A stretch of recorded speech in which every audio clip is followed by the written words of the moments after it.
Outnumbered overtime on a Tuesday. OT, baby! So I want to get right to the live chat. There's a lot here. Ambassador Bolton is with us along for Outnumbered today.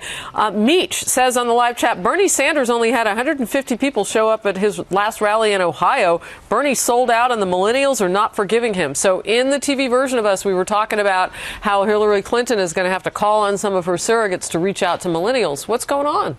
Well, I think there is a lot less interest among the millennials in the campaign, but to me it's a big opportunity for Trump, because if he can inspire them to overcome the economic concerns they have, seems to me he's the candidate who has the chance to do it. Hillary Clinton has been a bureaucrat and a policy wonk her whole life. Trump has been a business person. I think that's a possibility to inspire if he can do it. All right. So glad to see Ambassador Bolton with the ladies today. Always informative and enlightening. That's Long Islanders. All of them, apparently. All of them.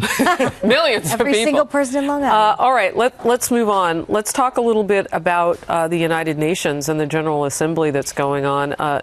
Megan, the president today, I was watching earlier, and he said that we need to start practicing better democracy here at home in the United States to show the world.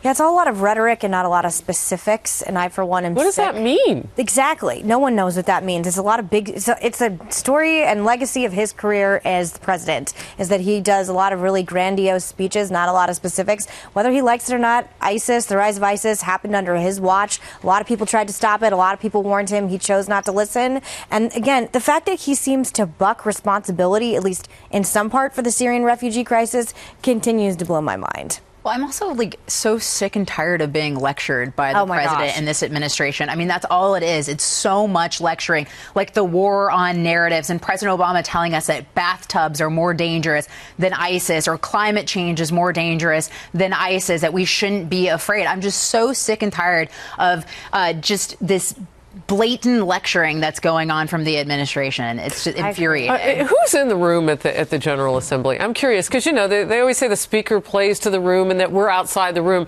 But what's that temperature? They showed Russia, the Russian Federation, while he was speaking. I think they were still awake. Yeah, I mean, they were not animated. They I don't know what they were doing. All of the highest-ranking people, typically from their respective governments, would be there for the speech by the President of the United States. What's the temperature in the room?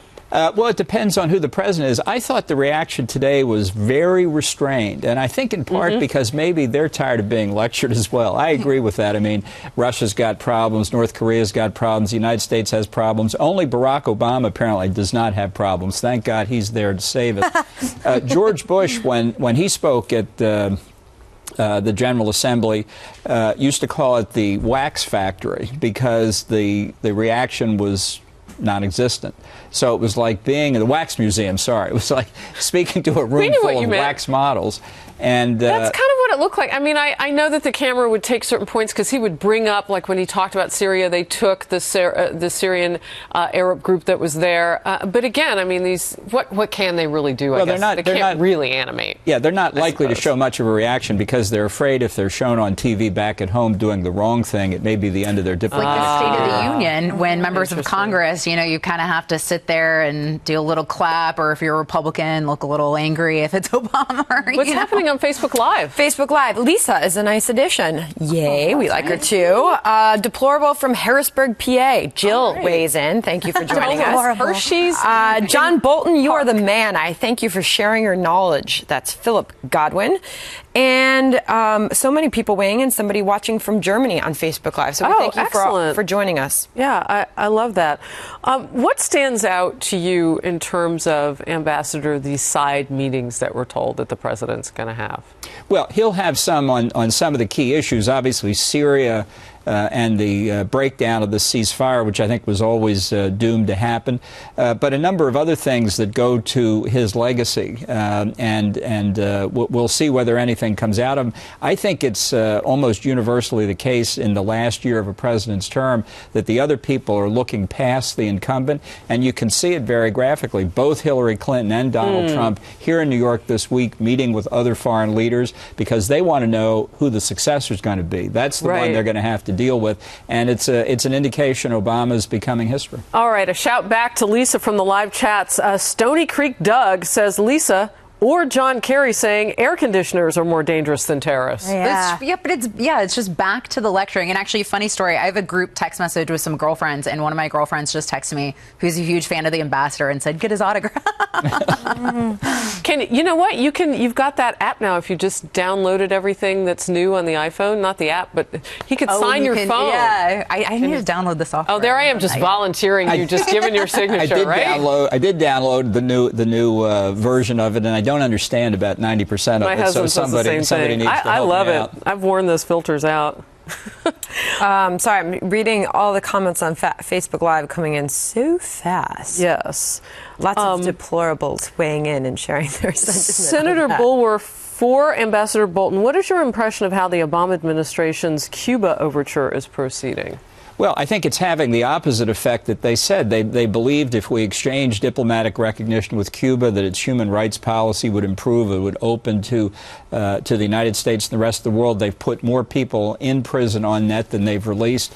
The human rights activists in Cuba think their circumstances are worse, and the government has not loosened its policy. They're taking advantage of Obama to get through a period of difficulty, and when their economic situation recovers, they'll go right back to the policies they pursued before. Can I ask a question on that? Do you think it's unethical to visit Cuba right now? Because my boyfriend doesn't want to until Castro is gone. Because I had wanted to go, and he said until Castro's dead, then there's no... Castro? I wouldn't say it's unethical, but I wouldn't do it because dollars that are taken to Cuba now are not going to go to the people. They're going to go, the military owns every hotel in Cuba. So you go and stay in a hotel, you're funding the Cuban military. I just wouldn't do it.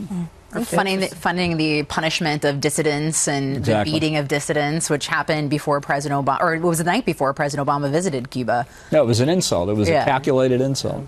And I'm seeing from... Look what Bob found is everybody else's feed freezing. So we didn't do for a couple of days our OT baby because we had a lot of news the last couple of days.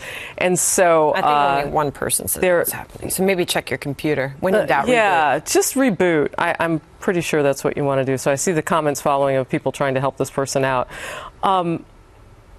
It's interesting where we are now, 49 days. Are you looking at this in terms of foreign policy, what we've just gone through as a nation with the attacks here, homegrown terror, are you looking at where we are in terms of that conversation, saying this is where we should be going into the first debate, or do you feel like you don't know enough from either candidate or more from one or more from the other? Well, I really think in any close election, any single event can be dispositive, or at least the importance of any single event can grow in orders of magnitude. Mm-hmm. And I think this first debate really fits that as an example. I think the first debate is going to be the most important debate. I think in the wake of these terrorist attacks, people are looking at potential commanders-in-chief.